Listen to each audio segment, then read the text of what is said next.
Welcome to the Inspired Action Podcast. This is where we have motivational, inspiring conversations and interviews that we hope you'll enjoy listening to. Join us and other inspired actioneers on this alchemical, transformational journey. Welcome back to the Inspired Action Podcast. This is pod 123. That's 123. My name is Jay, and I'm here with my co-host, Leta Herman. Welcome back, Inspired Actioneers. It's great to have you back for more about the 5 elements and alchemy today. Wow, Jay, we have had so many people get really excited about our last 5 episodes about the 5 elements. And I think we've heard the call for more. Yes, it was like, more please. More, it please. wasn't a huge call, but it was like, more please. Okay. They want to go a little deeper. Yes, and a few of our acupuncturist listeners, they mentioned that they would love for us to do a little bit of a deeper dive into the elements, in particularly about the yin and yang aspects of those elements. I guess that's better than jumping off the deep end, going for a deeper dive. Right.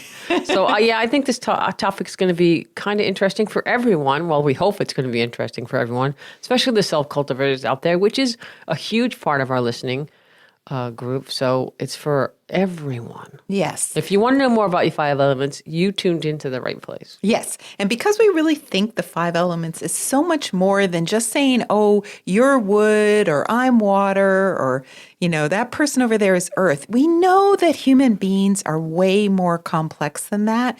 Nobody wants to be put into a category or a box. Yeah, especially waters out there. Yes. They don't want to be put in a box or a bucket or a dam or a pond. They want to just flow, baby, flow. And you said humans, but I think it's all living things. They're much more complex than they look on the outside appearance. That's true. And we hinted at this next topic that we're going to be going through for another series of episodes.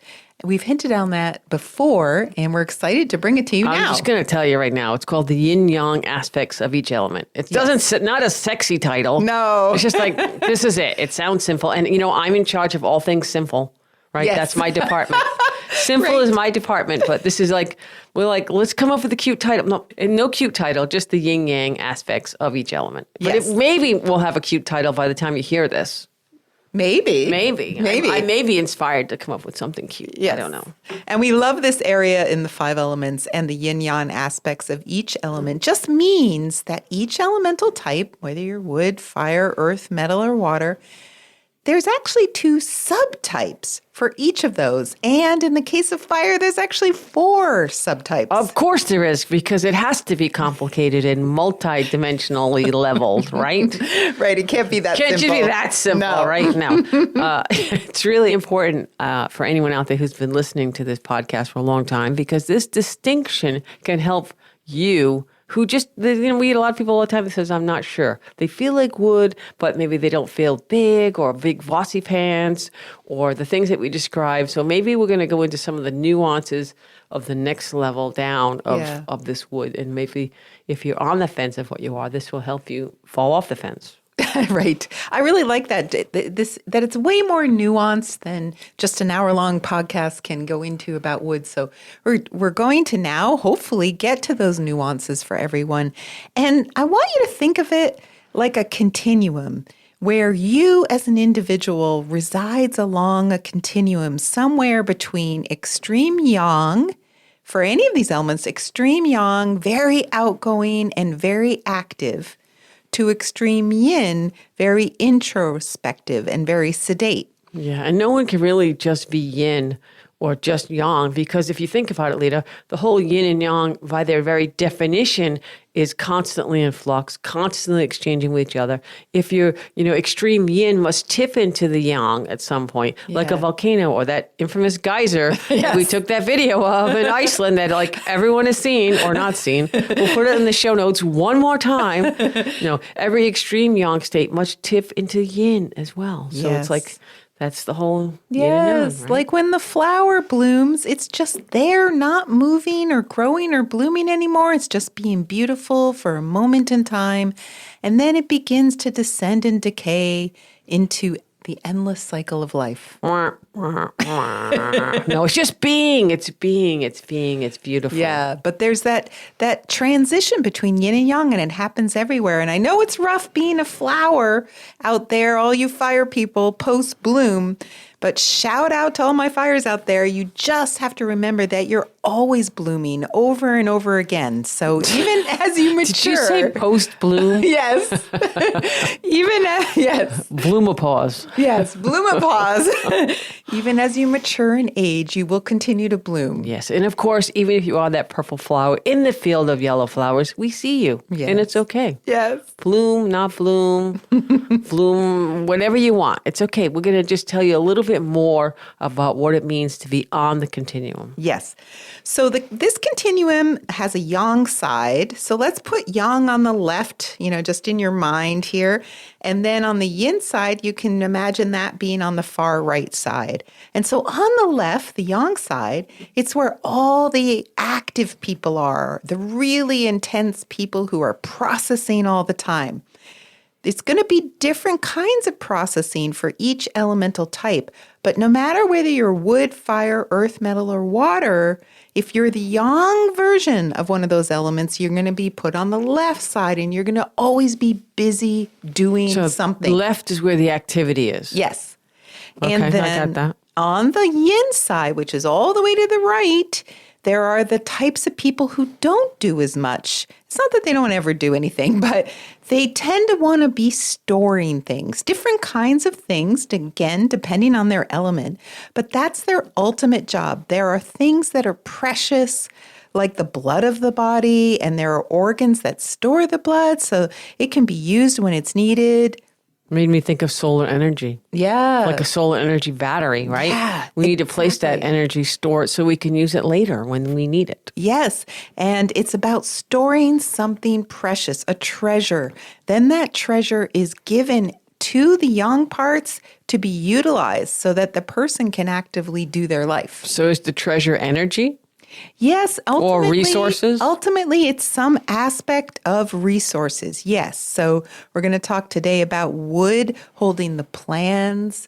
They're holding the vision. All right. So life can be manifested if something has to be stored up. So you have to store something, then you have it to use it when you need it. But what about the hoarders out there? Yeah. Well, that's a really good point. It's definitely not I'm not about saying that it's a bad thing that they're out there. But yeah, you're not supposed to overly store things. You have to use them. They're there to be used. Yeah. So if you're hoarding your whatever that thing is that your element is storing, then that just means you're not kind of being in alignment with your life, because your life would make you move forward. Maybe you're hoarding out of fear or Yes. distrust or caution. Yes. Yeah. Yeah. So since today's pod is about wood. Oh, woohoo. Of course it is. Wood always goes first. We have no patience. Exactly. We should hoard some of that patience, Yes, maybe. right. And save it for times like this, That would be useful. right? Wood, you're going second. No, I'm not standing in line. I'm going first. Yes. No, let's do wood. Let's do it. All right, so let's talk about the yin and yang aspects of wood. So the yin part of wood is the liver in Chinese medicine. So we decided, instead of just always talking about the organ name, we're going to give it a little nickname, and we call this the visionary. So we nicknamed the liver the visionary. Yes. Okay. And that's the liver's job, to hold the vision. That's what it is storing, the vision of what we might call the big plans, kind of like a blueprint, like an architect's blueprint. I like that. Yeah, and then we have the yang part, and that's the gallbladder. That's the organ related to it, which is the part that carries out all the plans that the liver created. It creates all the to-do lists. It makes all the decisions needed to execute on the vision. And then it delegates to the helpers to get the job done. Well, yeah, we had a tough time with that gallbladder nickname. We tried everything. But basically, we came up with the implementer. Yes. Kind of like the Terminator. Yeah, but there like you go. The implementer. Yes. Again, not sexy, but No, if you look sorry. up the definition, it is on paper what it is. Yes. It's about getting bleep done. I would say bleep is shit. Getting shit done. Okay. I don't know what bleep is. Well, in case you want to have a clean podcast, Jay. clean-ish. Yeah, there you go. Getting a lot of clean-ish done. All right. No, we get the dirt-ish done too. Yes. I like to imagine the liver as the visionary, the cute little name there, as kind of like a trunk of the tree, and the gallbladder, the implementer, as the branches. The liver holds the grand plan, which is represented, again, by that trunk, right? That big stabilizing thing with the concentric rings marking time. We're doing all these tree and wood references here. And then the roots that stabilize it into the ground. It's got a lot of strength. And that's all liver. That's perfect. Yeah. And then the gallbladder is more about the minutia of life, all those little branches that come out of the trunk. It's like the gallbladder is busily making things like leaves on the tree and having to deal with all those buds. Yes, and buds. And then having to deal with all those pesky birds and bugs. And then there's like early frost that could come and potentially lightning or humans with axes. So they have to deal with all of that. It's about constantly adapting every second to the changes around you. And you wouldn't need a gallbladder if you were just a single being living on Earth. You'd only need the liver. But because there are all these other people and beings out there, you need to adapt and process your experiences of life. So you always have to adapt to the circumstances around you and change if necessary. Sure. So, Leta, is a person either a visionary or an implementer, or can they be both?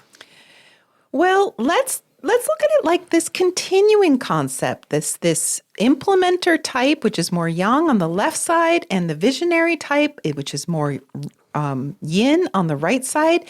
And then if you're a wood person, you get to place yourself somewhere along that continuum. You might be in the middle. Yeah, I've been often accused of being on the continuum. Yes. I am kind of on my own, and I think it moves. Yes. I don't think I'm locked into one place on the continuum, air quotes. I think I kind of move as I've matured through life. Yeah. I like to think and maybe say sometimes, I don't really say it, but like I'm an achiever or the implementer. Right. Like, achievers kind of got this little connotation of like, I don't know. Getting bleep done. Yeah, getting done. But the implementer, honestly, I do struggle sometimes with the execution of all my visions, which are so exciting to me. I love being a little bit more on the visionary side. That's where I kind of like to hang out, conceiving of visions and grand plans and different things that, a lot of moving parts. But that doesn't mean I'm not a to-do list person. When I was younger, I had a to-do list for my to-do list. There you go. That's right? so true. That's so I could get that bleep done. Yes, and that's exactly where I'd put you, Jay. Slightly more on the visionary yin side of wood, and it's a little easier for you to create the visions and the plans, but the execution... Well, let's just say I wanted to make sure things didn't fall through the cracks, which happens a lot with good people. Yeah. And, sometimes you just need someone to help you finish all those projects. Right, like a team or a team member or, some friends, family, employees, different things. So depending on the project, neighbors, people in the community. It all depends what crazy idea or vision we have going on. Yes. And that's what a visionary wood needs. A partner in crime, so to speak. Or grime if it's dirty. Grime. If it's dirty, right? So we'll explain this all in a little bit. Yes. But wait, first let's talk about the Alchemy Learning Center and the Inspired Action podcast, because we have a lot going on. We have lots of classes going on. We have a little sale going on. We were going to say it was like an eclipse sale, but we were just too lazy to get it done ahead of time. So it's the after eclipse sale. Okay, you didn't miss it, because if you missed the eclipse, you still can get the sale. But there you go. We weren't lazy. We were just busy. See, that's the wood. We weren't lazy. Certainly, we were just so busy with other projects. So many ideas to fulfill. So we have like a lot of classes, and if you're hearing this now, go check it out. We probably will have a tiny little sale. We also have new, that's if you want to do 5 elements, 9 palaces, alchemy, ghost points. We have a lot of practitioner classes in there, webinars, all kinds of stuff. We have new meditations we're adding all the time. Yes. Just a lot of good stuff. And we have our 2024 class schedule coming out for the rest of the year. Keep an eye out for that. That's coming up. We have some good stuff coming up.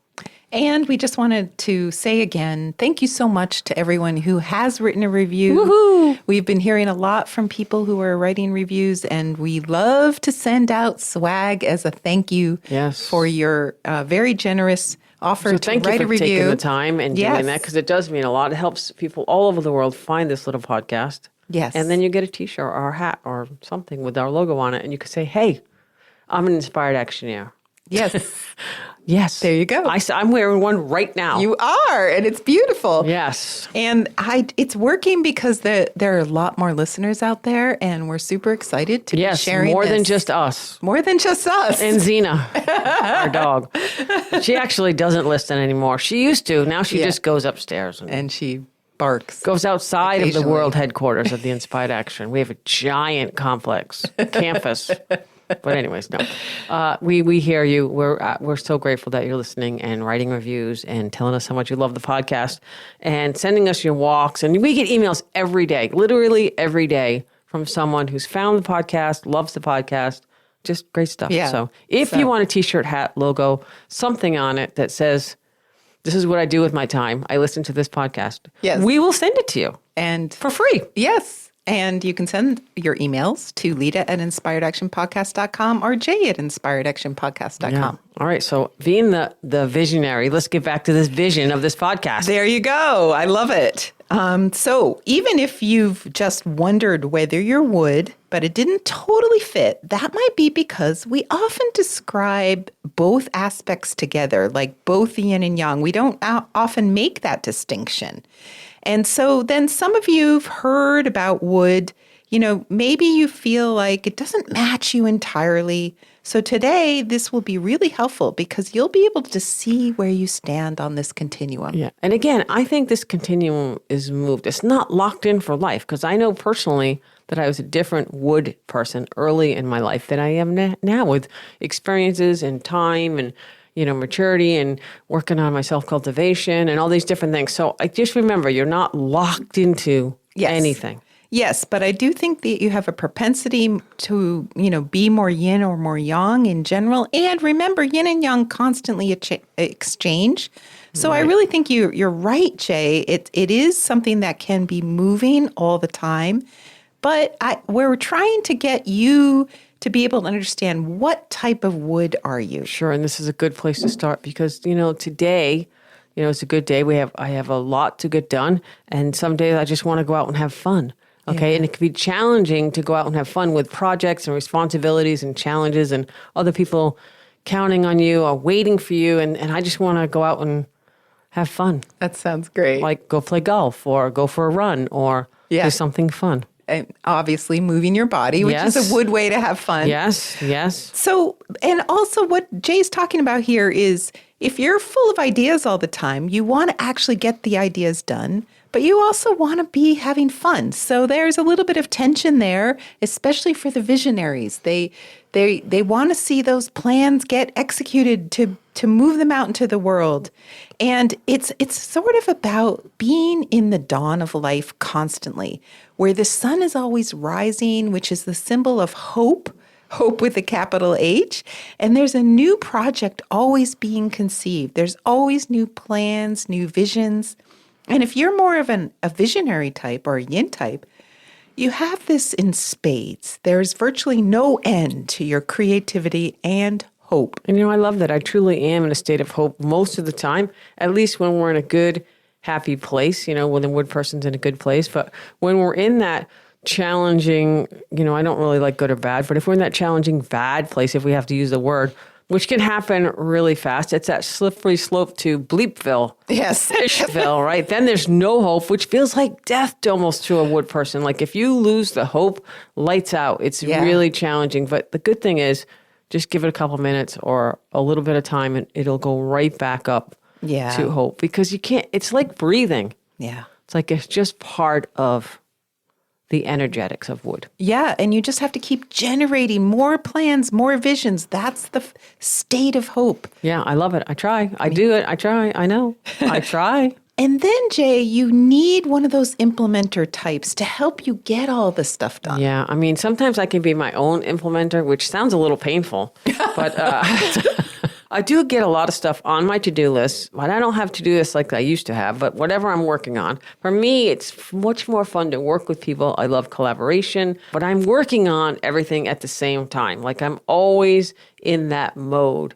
Very rarely do I shut it off. I try, but honestly, it's a kind of a working all the time in the background. I know you can relate to that a little bit as well, even though you're fire water, but it's like that, because I'm so passionate about the projects that we're working on, it's almost like I have to force myself to go play golf or go for a run or, I can't be, if I go to the beach, just say, oh, go to the beach and lay around. No, I have to go to the beach and collect sea glass or walk around and look for different things, or like I can't just, even though it's very relaxing for me to do that. Right. So I don't think people really understand that. Yeah.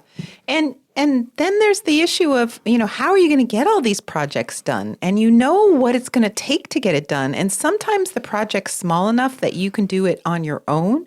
But sometimes you don't have you have a bazillion projects going on. You're not going to finish them all. You need help. Yeah. And, I do think that I have a lot of projects on the horizon, right? You always want to have new things. I try, for me personally, and I hope other people can relate to this, is I try to follow my inspired action as much as possible. I love to get other people inspired, and that inspires me. And that's a really good point, because it's rare that you can do all these projects all by yourself. So being able to communicate, to other people that you have these good ideas is really helpers, important. collaborators, partners, the team. I just love group energy when we're all working on something together that will make the world a little better place. Yeah, and those are really great words. The helpers that Woods need to implement on the vision. Delegator, we like to delegate a lot. Yes. All right, so part of being the generator of big projects and big visions is we have to rally the troops to get excited about the projects, the vision, and communicate that well to them. I think this is a lot of the challenges for Wood. If we can't get people to get on board of the project, it could just fall flat. Or for me personally, I like to think it's just not the right time, that this project is not ready to be birthed yet or whatever. Yeah, This I think it's huge. about timing, and I remember one time you said an analogy of would people like to throw out 20 fishing poles, right? All these different projects, and they don't care which one fights on the line. So that's kind of a lot of the times, especially on the smaller projects, we just like to be engaged. We just like to be working on something. We love to have, again, that group effort or collaboration, and then bring that vision, that project, whether it's small or big or medium, doesn't matter. We just like to be working on stuff. So the big thing that you're getting at, Jay, is for these visionary types, these liver types, you actually have to be able to really communicate to other people. And sometimes Wood people don't have fire or earth second or third, and that can be a bit challenging. How can you get people excited about these awesome visions that you have, to get them to share that vision with you? And, that can just be a challenge for some Wood people who maybe struggle to share their visions, and that can be quite disappointing. It's for devastating some for some. It's actually devastating. They might have a vision, a good idea. They might even have really concise, clear plans, but there's no way to execute them by themselves. They can get super bossy pants, overbearing, sometimes mean. And guess what, Leta? What? People don't like that. Yeah. It's no fun or not good to work for someone who's right, itchy with a B, right? Or mean, or downright mean. Yeah. Okay. Or frustrated. Right. And then the project, someone gets frustrated. You just see it unravel all the time. And it doesn't mean it wasn't a good idea or a good vision. They just don't. They need to find a person to help them get that vision, to inspire people. And sometimes the vision is just so good, it works out anyway. I mean, some of the greatest people in history haven't been able to communicate their vision very well, but the vision itself took off, and they were just there to provide a strategy and maybe help with the execution of it. All right, I just thought about one example. If you want to talk about that, we talk about Wood people a lot, and so Steve Jobs of Apple. Yeah. So we believe he was wood, metal. Yeah. And maybe water. Yeah. As the third. So there's no fire, no earth. So communication skills were lacking. And boy, he had a history of the love-hate relationships. Yeah. People either loved him or hated him, unfortunately. Yeah. But that vision of his was so big. Apple was there was just no stopping it. Right. Once that took over. So there are some definitely good examples out there that we could really get that point across. But communication skills is the thought here, especially if you have tons of ideas and you want to see them come to life, come to fruition, create. That's one of my big things is I like to create things. I like to make things that were, less desirable, more desirable, or I like to bring beauty to something that someone maybe thought was not beautiful. which is all speculative for sure. But that's what my personal drive is. Yeah. And so let's talk about this continuum again. We can continue the continuum Yes. of these wood people, the types, the visionary, the liver as being on the yin element. And let's put them on the left side again, right? And the achievers and the gallbladder, which we are now calling the implementers, Yes. on the right side. So they actually feel quite different to me, at least the ones that I know. But how would you characterize the differences? Yes. Well, let's take a step back and talk about this idea of a yin and yang aspect of each element, because this will be true for all the elements. The yin aspect of an element, they're less active overall and they're holding something. And in this case, the wood, yin, as we said, holds the visions and the plans. And that's just their job. They do that for all of us. All the rest of the world benefits from this. This is why in ancient times, the liver types were said to hold the office of the general of the armed forces. So if you think about a general, they don't really do that much. They just come up with a lot of strategies. Yeah, and they might be also taking a big command from above. So this type doesn't necessarily have the big vision. It's about assessing a situation and then conceiving the plans, which is a lot about, assessment strategy, which I also love. Yeah. Okay, so again, if you listen to this and you're like, I might be wood, or this is some of the things you can start to think about. Yeah, and I think the general, imagine a general standing at the highest point and overlooking the battlefield. They're adapting to a specific circumstances and coming up with new strategies all the time. Yes, that's always happening for the visionary wood types, the energy types. It's not just the original idea, it's the constantly adapting and shifting of the vision to meet the current demands of the environment, of the situation, of that present moment. Yes. And then the gallbladder type comes in, that yang type. And let's just say they're the lieutenant generals. They're the ones down on the battlefield overseeing the execution of the plans. And the general is just holding those plans. Yeah, the implementer or the achiever takes that vision and sees it through. It makes it happen. And all the elements have this yin and yang type. So the yang types in all cases are the doers. They actually process things. That's their job. So in your body, Chinese medicine says that the liver holds the blood, for example, and the gallbladder makes sure the blood is distributed everywhere it's needed, especially into the muscles, tendons, and ligaments, so that you can do those fine minutia jobs. Which are important. Yeah. So together, they ensure that the body can move. And that's wood's job, to be able to move your body so that you can fulfill those plans. If you think about the little plants we always talk about, the sprout, it has to move through the concrete and puff its way through, Yes. or it'll die. Right. It has to move forward and then come back. And so I think the implementer gallbladder that's actively doing something while the visionary liver, I love those little names that we call them, right? It doesn't do much. The gallbladder is the active organ. And I imagine that if a visionary person partners up with an implementer person, the duo would make a great team for getting bleep done. Be the mayor of Bleeptown. Okay. Or what do we say in Bleepville? The mayor of the two mayors of Bleepville. They would shake done for sure. But it might not always be fun though. Yeah. It might not always be fun. But if they could work it out, they could rule Ishville. Yeah.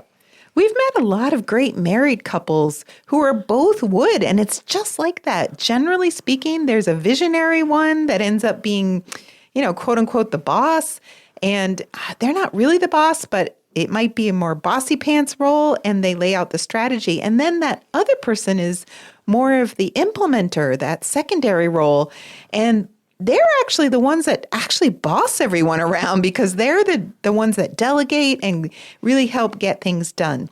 So the visionary is kind of like the lead actor, and the implementer would be like the supporting actor. Yes, I like that. And there's a lot of couples out there that are wood.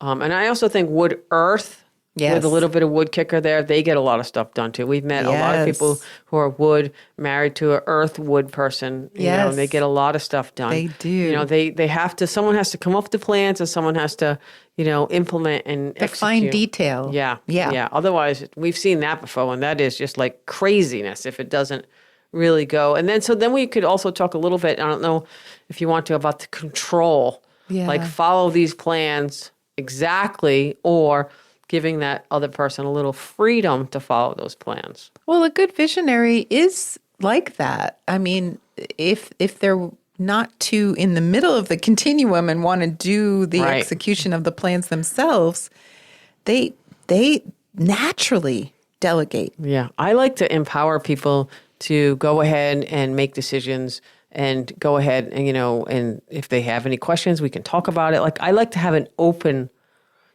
exchange. Yeah. I don't like to be rigid on those things, but I don't know. Let's talk a little bit about privacy too, because, I know a lot of wood people don't really like the limelight. So if they're the visionary Right. and they're a little bit private, I mean, how does that go? Yeah, well, it's funny. I was thinking like if you were going to make a movie about two wood people, you would think I don't want to make a movie about two wood people.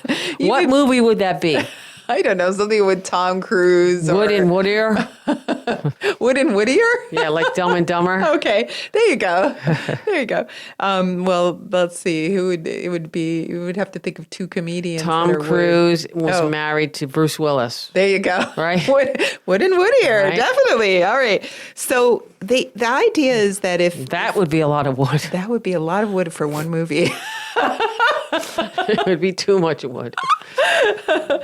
The point I was trying to make is that sometimes the visionary isn't out in the limelight and they're kind of hiding in the background, and it looks like the implementer is the star of the show. Right. And So that can that's happen even if the other partner is not wood. Yeah. Okay, if they're, for getting sure. stuff done. All right, that's really cool. We could talk about that, casting our movie another time, Yeah. but that was kind of fun. There But you go. what are there other ways besides movie roles that people can tell the difference between yin and yang types? Well, it's not always effective to look at people's body types, but there is a body type associated with each of them. The yin types tend to be holding things, so they're a bit rounder, a bit fleshier, a bit more sedentary overall. And the yang types tend to be a little bit taller, maybe skinnier, a bit bonier looking, simply because they are more active in terms of their energy. And even in their facial features, they might look a bit more gaunt than their yin counterparts. But again, this varies, of course, with the amount of weight a person is carrying. So let's say you had two people exactly the same weight and height. The weight on their body might be distributed differently. The yin visionary type might seem a bit fleshier looking in the face, a bit squatter in form, while the yang person might be a bit more gaunt and lanky. And it's just body type. It's trying to fulfill this purpose. Are you the doer or are you the holder? And that's just, one way to look at it. I think you're onto something here, Leta. I think I'm on the visionary diet because I envision a lot of food and I want to eat it. There you go. Right? Yes. So I'm the visionary and I'm the implementer there. Wow, that's I something. said you were in the middle of the continuum. Right. So that's why the body type is the way it is. I'm going to blame it on that. Well, I guess a really simple example is that the visionaries move in spurts. They sit back, make plans, and they can be quiet and thinking a lot, and then they move in spurts forward. So we always call it advance and retreat. So they like to fuel themselves with food that gives spurts of energy. Some people even love chocolate. I love chocolate. I know when the 100-day challenge you gave up chocolate, I was like, are you crazy?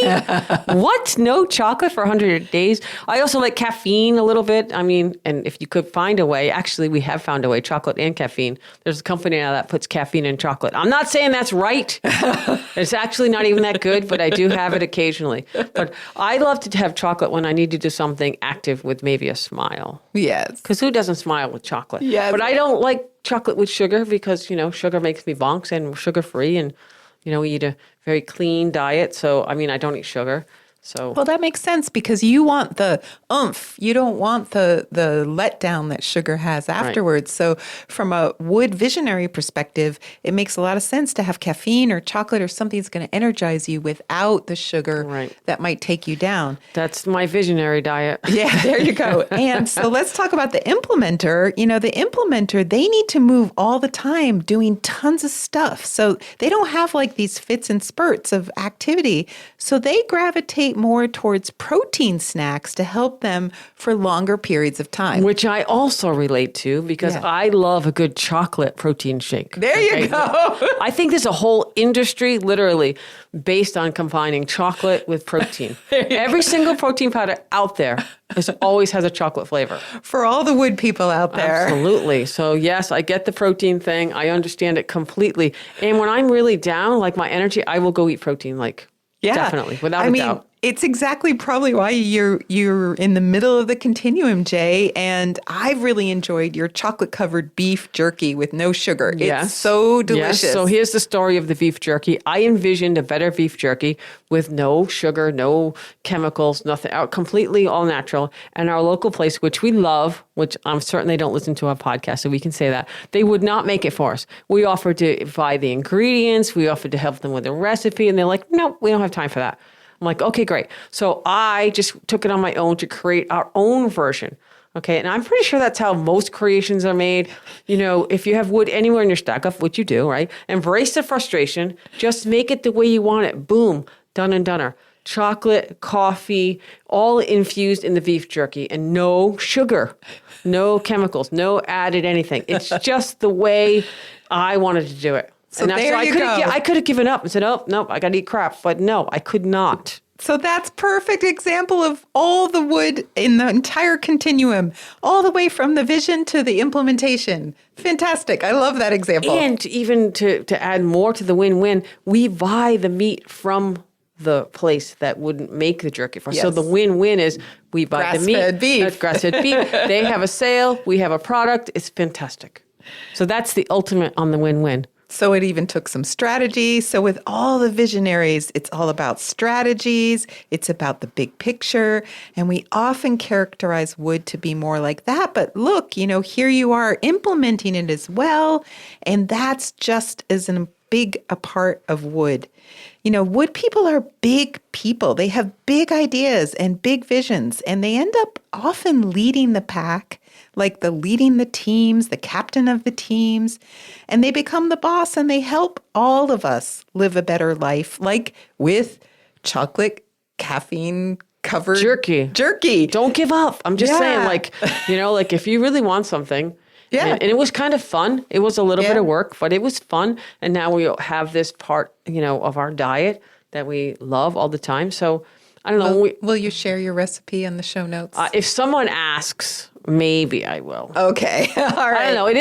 It takes a lot of time. Yeah. It's like a 2-day process. Yes. So if you like jerky, and you like chocolate, and you like caffeine, and you have someone who can cut the meat for you. Yes, that's important. Make it easy, and you really want the recipe, I will share it with you. It's not hard. It just takes time. It takes like 2 days.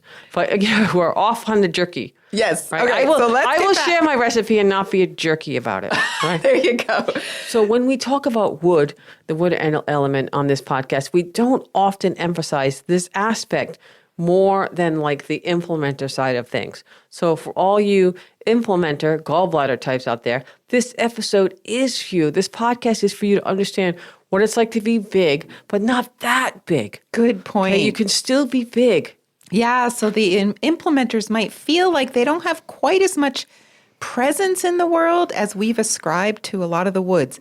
They might feel a little more timid, actually, but they are hard workers and they do things extensively. Like they're the ones who have the due diligence to follow through on all these big visions. Yet they're still wood. They still talk about making the world a better place. They're just a bit less forward about the bigness of the vision. Yeah. And there's this phrase in Chinese medicine that I never really liked, but it's called gallbladder timidity. And what it means is that up against a big visionary liver type or any strong opinionated person, the implementer gallbladder type will defer to the other person. It's like they just slot themselves into a natural hierarchy, and they might defer to any other person in charge, but it doesn't mean they're timid at all. They're amazingly strong, and they can go to bat when necessary, for sure. It's just that they'd rather avoid confrontation, and they might go around something rather than go head-to-head with someone. Yeah, in fact, the more distressed they are about the challenge in the situation, the more they will definitely avoid the confrontation unless pushed beyond Yeah. anything, and then they won't. But most of the time, they will completely avoid the confrontation. And when they're distressed in general, they can lose that gift that they have of flexibility and adaptability. It's the implementer's ability to adapt. That is their gift, and it can stop functioning. It's not their natural state to feel tentative at all. Usually they know what they have to do and they just do it. Yeah, and all the woods, the wood energy do this to some extent, really. But again, it's that continuum of where you are on the continuum. The visionaries are more willing to overtly, perhaps go to battle, even if that's the last thing we want to do, like a no-win-win in a battle. Right. There's no win-win, okay? Yeah. It's only, win-lose. I know. And both types of wood really struggle when they're not being rewarded for all the good they're doing in the world. If someone's telling them that they're constantly messing up, even if they are on the whole, but maybe in another way, they're doing a really great job too. So some other elemental types are really negative towards wood people, and they forget to reward them for the good stuff they are doing. And so wood people always need to know they're doing a good job. So if a person is constantly telling them how they've effed up, well, instead of getting combative about it, they might be pushed into timidity, not feeling sure about themselves, retreating further and further into themselves. And that's not a good scenario. Yeah. Woods need to feel confident no matter what area you are on the continuum. They need to do their job in the world, and they just need to feel like they can always get that win, even if it's a small win. Yeah. It's all about the win-win no matter what's happening in that moment. And so I think they hold on to that vision, hoping that the win-win will come out. Yes, and the visionaries might go for the big win, and the implementers might work the angles behind the scenes, but still get the win. Absolutely. And that's the ultimate strategy. How can we all win all the time? Win, win, win. Actually, I'm joking with that. We don't need to win all the time. I just don't like to lose. Right. There's a big difference. Okay. Well, that's perfect, because I was just going to mention wood frustration, like when you actually lose. Oh, I remember that day. It was a sad day. So it doesn't mean that... And I've been on the planet a long time. But I remember that day. So this doesn't mean that all woods, including especially the implementers, don't get totally frustrated with annoying situations. They'll complain bitterly about stupid bureaucratic stuff, for example. And that doesn't mean they're going to stand up against it. They might find another way around it. So I've always thought that timidity sounds like an insult to the implementer gallbladder types. But it's kind of just more of a strategy. As long as there's no resentment attached to it, or some underlying, something's boiling up, which maybe a little bit more metal. Yeah. But as long as it's pure and they can continue to do their stuff, I think it's all part of the recipe, and it's like you have to pick your battles. If you're, getting things done, and a lot of projects, you want to try to have them all come to life, but you have to pick what battle do you want to fight. You don't really want to fight any of them, but sometimes you have to, but probably, not in most cases. I love the analogy. I use it all the time. Happy or right. It kind of diffuses a lot of little events. Do I want to be happy, or do I need to be right? Ah, right. Okay. Or, I like that. I mean, it's just a way of looking at it. Like, I don't want to fight battles all day. Yeah. No way. No. That's just wasted energy. That's going to slow you down. You're not going to get bleep done. Yeah, it's wasted energy, and it's not fun. Right. It's just not fun. And I think that's also, with the, the implementers, if you're doing all this stuff, they have to have fun. Yeah. If wood's not having fun, no one's having fun. Yeah, there right? you go. You got to have fun. Yeah. You got to find the fun in the mix. Yeah. And, talking about fun, we have a lot of sports, we have a lot of activities. We have CEOs, and they're kind of like coaches for business people. Yeah. And then we have, coaches. And so let's talk a little bit, because there is a lot of wood people that take those roles on. Yes. And it's not egotistical at all. It's just that's what they do. And they actually feel an obligation to perform that service for the rest of the world. It's their gift. It's the visionary service. I guess that's why they make good coaches. When they're motivators, they like to lift people up. They like to have people, maybe push themselves and see where they can go from there. Like, can they Yeah. And they're the ones who see the forest for the trees. Yes, for sure. They like to help people see the forest for the trees and the trees in the forest. Yeah, there you go. And the implementers can also be good coaches because some people have the vision already. Like, if you're someone who has a vision, but you just don't know how to implement it, guess what? You can go to a coach who's a natural implementer. Yeah, I've had different coaches in my lifetime that were both wood, like different kind. I've had many wood coaches, but there is the different versions for sure. I think that is a really good indicator of the differences between the visionary and the implementer. If you think of a coach that helps you get some understanding of a vision, they're helping you with this project so you get the vision. Yeah. That would be the visionary coach. And then you might want the implementer coach for the minutia of, well, what do you need to do? Do you have to do this? Do you have to do that? That would be the strategy. Yeah. Yeah. So I definitely think that there's a lot of different coaches out there, and not all coaches are wood. But they probably have wood somewhere in the high of the stack out for sure. Yeah. So ideally, maybe that your coach would have both, right? The visionary and the implementer. That would probably be cool. be the best coaches out there for sure. Yeah. And again, as long as that frustration doesn't creep in too much and they lose that component of fun, then it's not fun for anyone. Yeah.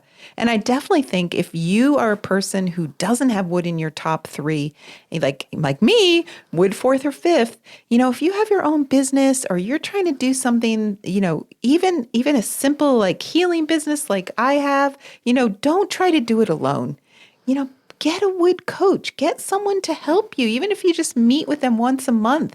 Listen to them, do what they say, and it will be really successful. I think that instead of saying do what they say, do what you come up together. Yeah. Your plan and what resonates in yours. And I think too many times people just do what other people say without even having that sense of, I always say that you have wood in you too. So find what resonates with your wood. Yeah. And then have your voice. Otherwise, it's just the voice of another person. So again, when we're talking about coaches, this is just my philosophy, my theory. But if you need a coach or someone to help you with woody things, do a collaboration. Tell them what you really want.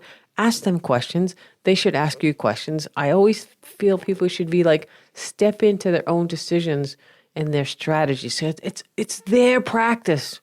That's what makes you such a good coach. I just, people want to, every day when I'm working with people, they're like, just tell me what to do. I'm like, no, don't need to do that. You tell me what you want and we'll make it happen.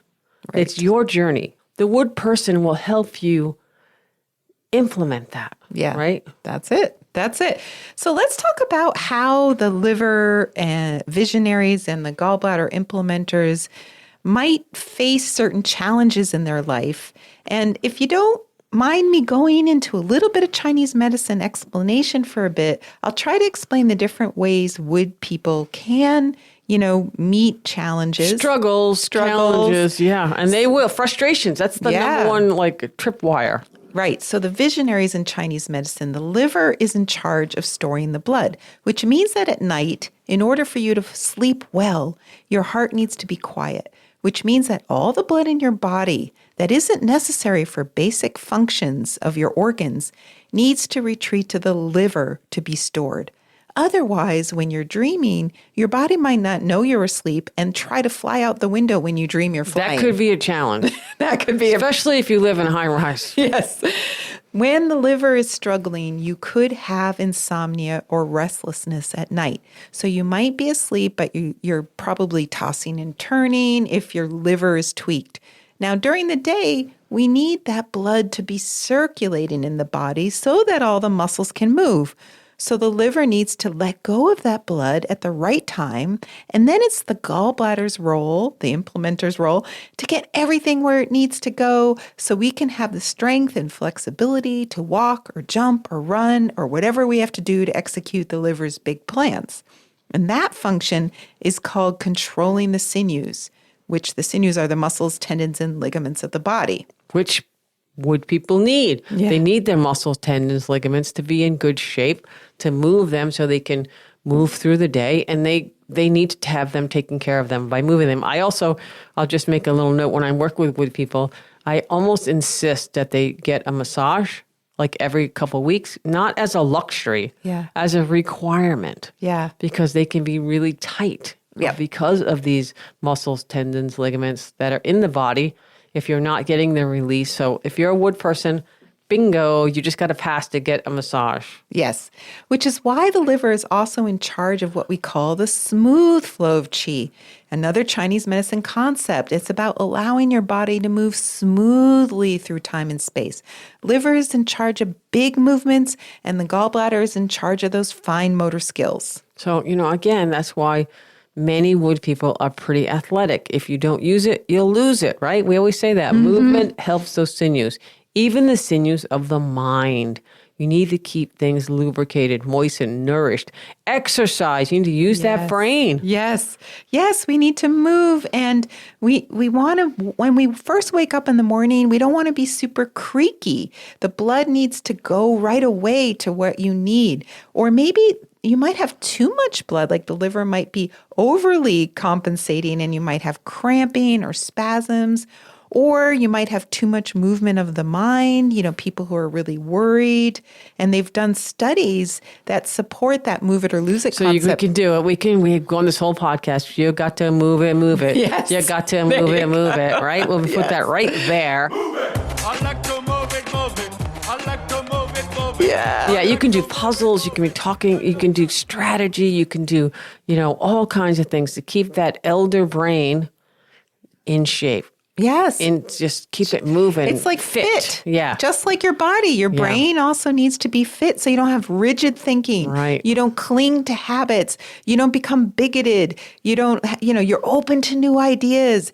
And you don't always have to insist that you have to do things your way. That's the wood imbalance that we want to keep in balance. Yes. You don't want it to get out of balance. That's like a tool right there. Yeah. It's about not seeing obstacles as obstacles because the gallbladder never thinks of it that way. Yeah. The implementer always finds a way around obstacles. There are no obstacles, only challenges. I say it all the time. Challenges, challenges, challenges. And the challenge is for more greatness and figure out how to move forward in life. You got it. Right? You don't want the barricade or the obstacle to stop and then that's it. Yep. You got to keep moving. That's why woods love a good challenge, so they can keep adapting and moving forward and being great. Yeah, I know a lot of wood people who, kind of give up on being active and later up. They're like, oh, I'm getting old. I'm like, nope, you don't have to think that way. Yeah.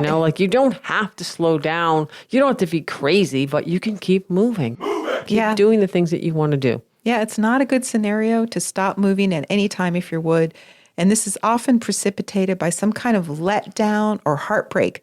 Wood people don't give up unless they have something like that. They don't give up on their bodies just because they're old. They give up because they become disappointed. Yeah, and I often try to strategize with people and all right, so if you can't run marathons anymore, what can you run? If you love to run, let's find a different strategy, a different way so you don't get disappointed and then angry and then resentful and then blah, blah, blah. So not fun. Remember, if wood's not having fun, no one's having fun. Yeah. So you have to find the wood, the fun in the wood. And if you're feeling disappointed and you're wood, it's about finding your hope again. Wood is not about punishment. It's about reward. The woods are the ones who will give someone a break, another chance, especially if that person's repentant and wants to do better. Wood wants to help you be better. Okay, so it's hope and fun. Yeah. That doesn't sound too bad, right? And whether you're the visionary liver or the implementer gallbladder, you've got to get shit done and places to go and just got to keep moving forward that direction. You don't want to spend a lot of time looking in the past. And you don't want to spend too much time looking forward, even though you're the visionary, because what you really have is this present moment in time. Yeah. How do you spend the time right now? And I see a lot of wood people, they get stuck in the visionary. Yeah, that's true. Instead of this present moment. Right. How are you living right in this moment of time? And that's for all of us. Maybe they're hoarding the visions. I think they're Back to hoarding the that. vision. That's right. They're grabbing them. No. So try not to find that balance. And it's about knowing when to advance and when to retreat. But even when you retreat, You're forward looking, you're gathering your strength, you're marshaling your muscular forces to go forward and engender your growth. Yeah, and that's the growth of all of those around you. It's like- not a singular growth. Yeah, it's like a rallying cry for all of the people around you. Every dawn is a new day, a time for you to start again with something new. Right. If you can find a way to be as big as you can be, regardless of what people think of you, sometimes like, wood people take a lot of like, you're bossy, you're big, you're know-it-all. We talked about this in the Other Wood podcast. You're too loud. Learn to negotiate in a world in a way that's not shrinking you, but making you grow, because that is who you are. That's the energetics in you. We all have wood somewhere. You want to be the best, meet the challenges, cleverly, inventively, determination, flexibility. We're trying to get you motivated here to go out and be big wood, because you are big wood. And that's okay if people don't like it, right? Yeah, They don't have to totally. be you. It doesn't mean they have to shut you down, Yeah. because that is the big challenge for wood, is to not get shut down with people who don't have the drive or the vision that you have. Yeah. But then again, you have to see it from their side as well. Yeah. And if you are not wood, but married to one or raising a wood child, it's time to reward them for just being them and the way they tackle life. Even if you think it's a little too aggressive for I like the word assertive. Yes. But I can see aggressive, definitely. In Yes. this day and age, it might be like, ah! But don't focus on that. Right. Focus on the good they're doing with their assertiveness. Don't tell them they're being insensitive. Focus on their actions. If you reward them for how they are doing something, they will always grow, and then you'll reap the rewards with them. Yeah, it's not the outcome that's important. It's the effort. It's how it's done. It's this moment in time. It's the movement towards the final outcome. How do it's what they say, the journey, not the destination, Yeah. right? Although wood loves a goal, right? Yeah. So they need to have goals, and they need to be rewarded, like Leta said, and they need to grow, and they need the people around them to grow as well. Yeah. No wood person wants to grow alone. Right. And there are no mistakes as long as there's growth. It's about, not the growth being limited in any way by your body not being flexible enough or having too much pain. The health palace is wood, and health for wood is continuous expansion, and to be able to have the agility, the intelligence, the cleverness to continually expand. It's the gate of hope, a liver point, liver 14, that encapsulates all of this into one point on the body. Yeah, and just think, Leta, if you see a forest with the trees, you don't just see one tree. Yeah. Okay, there's many trees Yeah. and bushes and shrubs and animals and grass. Yeah. It's all growing in harmony. Yeah. Okay, it's all growing in nature. So go out there, be the big wood if you want, be the other wood if you want, whatever kind of wood you are on the continuum. Just, be yourself and be happy. And if you're not wood, maybe you can understand those around you a little bit better. So Yeah. there's hope for all of us. There you go. All right. Thank you. Okay. Have a good day. Bye. Bye. You've been listening to the Inspired Action Podcast, and you've reached the end. Woohoo! Why not celebrate a little bit and click that subscribe button right there? We love having you with us on this journey, and we want it to continue. You can also rate and review this podcast. And if you have already, thank you so much. We read all reviews, and your reviews help other people find this podcast as well. You can also be a part of this podcast yourself by submitting a voice recording message and emailing it to us at leta@inspiredactionpodcast.com or jay@inspiredactionpodcast.com. And if you want, you can join our Facebook group or follow us on Instagram. Join us next week for another Inspired Action conversation. And thank you for listening. Thanks for listening, and remember to hug the dog. And sometimes you might need to call on someone that we could call your finisher. Right. Well, I mean, that just sounds wrong. That just sounds so wrong. Oh. I didn't think of it that way. What's another word? Completer? I don't know. Which is also called the finisher. No, I'm just joking.